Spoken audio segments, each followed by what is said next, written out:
We continue in the book of Ruth. Chapter 1 of Ruth, we have seen that God would still bless us even though we have disobedience in our lives. Kita po natin yan sa buhay ni Elimelech at ang kanyang pamilya. At natira nga po si Ruth. At namatay ang kanyang dalawang anak, si Mahlon at si Chilion, at sa kanyang iisang asawa na si Elimelech. Pero still, God bless Naomi with the life of Ruth. And Naomi was returned to Bethlehem, the place where God wants her to be, through famine and through blessing the Israel with grains, with barley and wheat. So ayaw po manatili ng Diyos si Naomi sa lugar na hindi po talaga kalooban ng Diyos. And that is the place of Moab. Ang kalooban ng Diyos is the place of Israel, specifically in the place of Bethlehem, for Naomi and his loved one, and her loved ones. So we continue in the book of Ruth, and as you have your Bible, makikita nyo that the theme of Ruth is, May the Lord bless you, the God who bless. Now, despite of our shortcomings and disobediences, the Lord is the merciful God who will bless you, mga kapatid. And pupunta po tayo, so we continue to anchor, na patuloy po tayo nakasampay doon sa temang ito. Dito sa temang ito, may the Lord bless you. So we go to chapter 2 right now of the book of Ruth, at tingnan po natin ang tatlong magandang bagay in the whole chapter of book of Ruth. So the first one that we can read is, punta muna tayo ngayon sa ating scripture reading. Our scripture reading in August 16, Ruth chapter 2, verse 12. Our scripture reading, August 16, 2023, Ruth chapter 2, verse 12. Basahin po para sa inyo. May the Lord reward your work. Wow. And your wages be full from the Lord, the God of Israel, under whose wings you have come to seek refuge. This is the word of God, the God of comfort and the word of comfort. Praise be to God. So this chapter 2, verse 12 of Ruth, and punta po tayo sa unang bagay na tinuturo ng Diyos sa atin sa gabi ito. The first one, you can see in verse 3. The Lord places us where His blessings are. Inilalagay po tayo ng Diyos, nililid niya tayo sa mga tao, lugar, mga sitwasyon na kung saan nandun ang kanyang pagpapala. Tingnan po natin to in verse 3. So verse 3, so she departed and went and gleaned. Pumitas in the field after the reapers. And she happened to come to the portion of the field belonging to Boaz, who was of the family of Elimelech. Nagpaalam po si Ruth kay Naomi, pwede ba akong mamitas ng makakain natin? At sabi na Naomi, sige, pagpalain ka ng Panginoon. It so happened that as Ruth was traveling sa kanyang mga karatig na bahay, napunta po siya sa lugar ni Boaz. Ang kanya pong yung rice field, no, ni Boaz. At dito na po nagsimula ang pagkikita ng dalawa, mga kapatid. Si Naomi, mula morning hanggang gabi, no, at the middle of the week, at the middle of the day, ng tanghali, ay napagod na po siya at tumupo siya po doon sa may, parang malapit sa bahay ni Boaz. Dumating po si Boaz, sabi ni Boaz sa kanyang mga katrabaho, May the Lord bless you. At sabi naman ng mga reapers ni Boaz, May the Lord bless you. Yan. So makita natin, talagang blessing talaga. God is the God of blessing. At napansin po ni Boaz ang isang napakagandang babae. Ang sabi niya sa manager niya o supervisor, sino yung babaeng ito? Sabi naman ng manager ng mga reapers, no, ng aani ni tagatabas, mananabas ni Boaz, sabi niya, ito po si Ruth na Moabite. Ayang Moabite na kasama po ni Naomi na bumalik dito sa Bethlehem. At nilapitan po ni Boaz si Naomi. Sabi ni Boaz, tatlong bagay ang blessing na ibinigay ni Boaz kay Ruth. Makita po natin yan in verse 8 and 9. Sabi ni Boaz, huwag ka na pupunta sa ibang mga rice field, sa ibang mga lupa. Dito ka na lang pumitas ng mga pangangailangan mo, ng mga barley. No? And what a privilege itong bagay na ito, provisions and food para kay Naomi and para kay Ruth. Pangalawa, sinabi ni Boaz kay Ruth is yung protection. Sinabihan ko yung mga mananabas ko na huwag kang gagalawin. And that is protection para kay Ruth. And pangatlo, special privileges. Sabi ni Boaz kay Ruth, kung nauuhaw ka, uminom ka kung saan umiinom ang aking mga mananabas. What a privilege. Hindi po worker si Ruth sa rice field ni Boaz, pero ito po mga provisions na ito po mga blessings na ito ay ipinagkaloob. Mga kapatid, aksidente po kaya napunta si Ruth sa rice field ni Boaz? Hindi po. Hindi po aksidente yun. It is part of the plan of blessing of God para po kay Ruth, that He used Boaz to bless Ruth, and Ruth will bless Naomi. No? Sa dami-dami ng mga pwede naman pong pamitasan ng grains, bakit po siya napunta doon? Dahil nga po, merong plan si God na i-bless si Ruth at si Naomi. The Lord places us where His blessings are. Ito pong maganda, the blessing will follow the person who loves God and others. Nakita po natin na si Ruth ay napakamapagmahal na babae. Mahal niya po ang Diyos, mahal niya po ang kanya pong mother-in-law. Nakita po natin yan in Ruth chapter 1 verse 16 na mahal po talaga ni Ruth si Naomi. Ruth said, "Do not urge him to leave you or turn back from following you. Where you go, I will go, and where you lodge, I will lodge. Your people shall be my people, and your God, my God." Grabe po yung sacrifice ni Ruth para po maalagaan niya lang po si Naomi. No, tunay nga po na si Ruth ay isang tao na nagmamahal sa kapwa at soon na pamahal din po siya sa Diyos ng kanyang mother-in-law. Indeed, the Lord places us where His blessings are. Kung tayo po ang isang Kristiyano na natututo kung paano magmahal ng kapwa, ang pagpapala ay hindi po problema para sa atin. Ang gusto po ng Diyos ay pagmamahal sa lahat po ng ating ginagawa. Sabi nga po in 1 Corinthians chapter 13, kung walang pagmamahal ay hindi po nalulugod ang Panginoon sa ating buhay. E nakita po ng Panginoon na mapagmahal po talaga si Ruth. Kaya po pinagpala niya po si Ruth sa pamagitan po na tulong bagay na ito.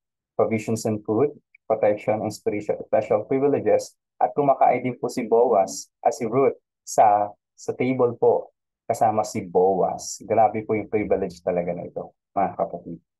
So once again, the blessing will follow the person who loves God and others. Nakakatuwa kasi ang Diyos natin ay napakalaki. Napakalaki, no? At tayo po ay dinadala niya sa place of grains. Ibig sabihin yung kung saan po tayo makakain, magkakaroon po tayo ng hanap buhay, makakasurvive. Siya po talaga ang nagdadala sa atin. Meron po tayong mga sarili-sariling mga plano, pero ang plano ng Diyos ang tunay nga po na magaganap. Minsan kala natin di natin na-follow si God, no? Pero part pala yun ng plano ni God para ikaw ay mapunta sa kanyang kalooban. Tama po ba? No? Pero minsan sigurado tayo na ito talaga ang kalooban ni God, pero minsan nagkakamali tayo. Still, part ng plano ng Diyos na hayaan tayo na magkamali minsan para tayo po ay mapunta doon sa kanyang kalooban. At tayo po ay makasurvive sa kanya pong grasya at awa. The place of grace, mga kapatid. Always remember, the Lord places us where His blessings are.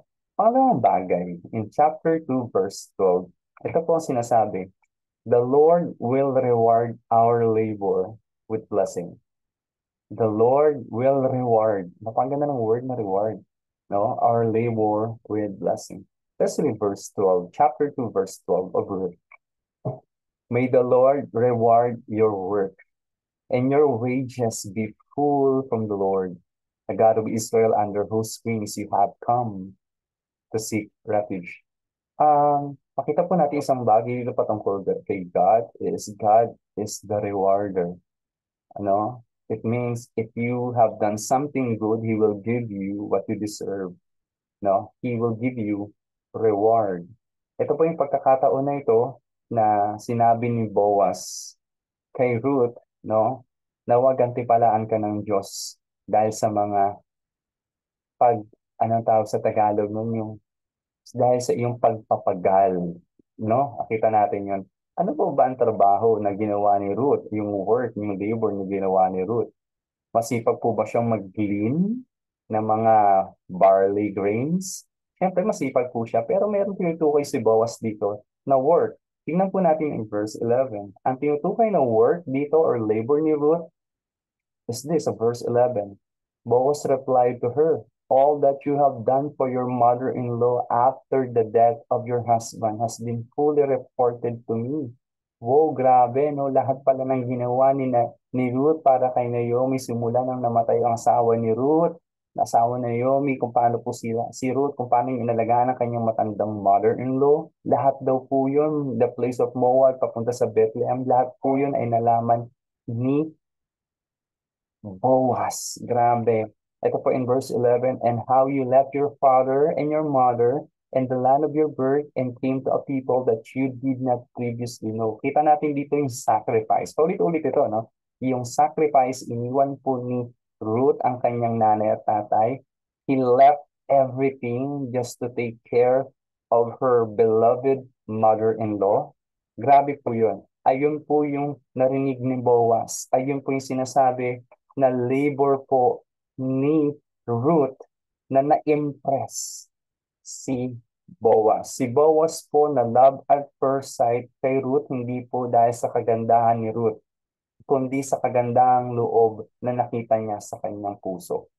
No? Yung po yung love at first sight. No? Hindi pa niya nakikita si Ruth, no? Pero narinig niya na pala yung balita kung gaano kamahal ni Ruth si Naomi. And because of that, the Lord reward, the Lord reward Ruth. Yun nga po, no? Kita natin yung reward, no? And napakaganda because the Lord rewarded Ruth. So ano pong paraan? With the provisions and food, with the protection, and also special privileges. So kita po natin yan in verse 3. Ano po matutunan dito? Unang bagay, love the people who can give in return. Matanda na po si Naomi, wala na po siyang anak, pero minahal pa rin po siya ni Ruth. Hindi po niya iniwan si Naomi, mga kapatid. Kahit na hindi na kayang ibalik, wala nang kayang gawin si Naomi of her situation that time, pero minahal pa rin po ni Ruth ang kanyang mother-in-law, mga kapatid. Napaka-impressive, no? And this time, mga kapatid, kung babasahin in the book of Judges, napakatumal na mga taong maibigin. Puro evil po ang ginagawa ng mga tao in the time of Judges. Ito pong ginawa ni Ruth bilang isang Moabita at hindi po Israelita ay sadya pong kalugod-lugod at kamangha-mangha din sa paningin natin, mga kapatid. Grabe. Pangalawang bagay, to love is hard. We need the comfort from God to continue. To love is hard. We need the comfort from God to continue. Mahirap pong magmahal. Kaya sabi dito sa verse 12, the God of Israel, under whose wings you have come to seek refuge. Kita po natin yung na pinili ni Ruth ang Diyos ni Naomi. And that is the God of Israel. And the God of Israel continue to sustain the heart of Ruth to love Naomi. Mahirap pong magmahal, mahirap pong mag-alaga, mahirap pong sumuporta. Kaya kailangan po natin kung ano ang inilalabas natin, mga kapatid, para sa mga tao. It should be replenished from God. From God. Kaya kailangan po natin na makipag-iig sa Diyos. Lumapit po tayo sa Diyos sa tuwing tayo po inuubusan ng pag-ibig dahil pupunuin niya po ito because He is the God of love. mga kapatid. So punta mo tayo sa pangatlong point natin. The Lord's blessing lasts longer time. Last longer time. Tingnan po natin to. And verse 23. So she stayed close by the maids of Boaz in order to glean until the end of barley, that's the first season, and also at the wheat harvest. Hindi lang po nagstay si Ruth pumipitas ng barley, kundi hinintay po niya yung wheat harvest. Pinayagan po siya ni Boaz na mag-glean at makasurvive. Napakahaba po nito. Siguro sabihin natin 6 months sa barley harvest. And wheat harvest 6 months. So halos isang taon po na maganda, well-supplied si Ruth and Naomi because of Boaz na ginagamit ng Diyos para sa kanila. So dinala po ni Ruth ang lahat ng mga blessing po na galing kay Boaz. At natuwa nga po si Naomi, sabi niya, saan ka nagtrabaho ngayon? Sagot ni Ruth, doon po kay Boaz. Blessed be the Lord. No, yung pagpalain ng Diyos, yung lalaking yun dahil patuloy ang kanyang kindness sa mga namatay at sa mga nabuhay. Yung mga matay is yung kamag-anak po kasi ni Boaz, si Elimelech. No? At sa ating buhay, na iniwan or naiwan ng mga patay. Elimelech, Mahlon, and Chilion. So nakita po natin dito mga kapatid na napakahaba ng blessing ng Panginoon para kay Ruth and Naomi. Ito po yung realization natin dito mga kapatid. Scarcity is painful for a moment, but God's blessing refreshes everything. Naranasan niyo na po ba na sobrang gipit kayo? No? Naranasan niyo na po ba na sobrang gipit kayo? Napakasakit sa puso, napakasakit sa tiyan, napakasakit sa ulo, di ba?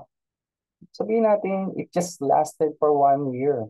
Pero yung pagpapala ng Diyos na ibibigay sa iyo o patuloy mo na yung experience, tumatagal siya, isn't it, mga kapatid? But I don't want to highlight yung malalaking blessing na dumating, kundi yung mga simpleng blessings sa araw-araw na nakakasurvive ka. For example, ako, 33 years old na ako, 33 years of existence na ako ay well supplied, hindi nagugutom. That's a long blessing, isn't it? That's a blessing which lasts longer time. Tama po ba? So, yung mga scarcity, yung mga kagipitin sa buhay, minsan maiksi lang naman yun compared sa pagkakataon na natanggap natin yung mga blessings ni God, maliliit man o malaki. Try to think of it. Mas mahaba talaga, mas marami ang blessing ni God sa atin kaysa sa mga kakapusan natin sa buhay, mga kapatid. Ang problema lang kasi kapag nagkaroon tayo ng kakapusan sa buhay, talaga ramdam natin no? Pero tingnan mo, mahabang panahon ka na nakakasurvive sa grasya at tawa ng Diyos. Tunay nga sinabi ni God that the Lord will bless you longer. Katulad po ng ginawa niya kay Ruth, mga kapatid. May the Lord bless you. This is the word of God. Nawa pagpalain po kayo ng Diyos. Ang isa pong makikita natin dito at kailangan nating baunin, we need to labor in love. Kapag tayo po ay patuloy nagmamahal sa kapwa, papagpalain po tayo ng Diyos. Katulad po ng ginawa niya kay Ruth at kay Naomi. Ito po ang salita ng Diyos. Salamat sa Diyos.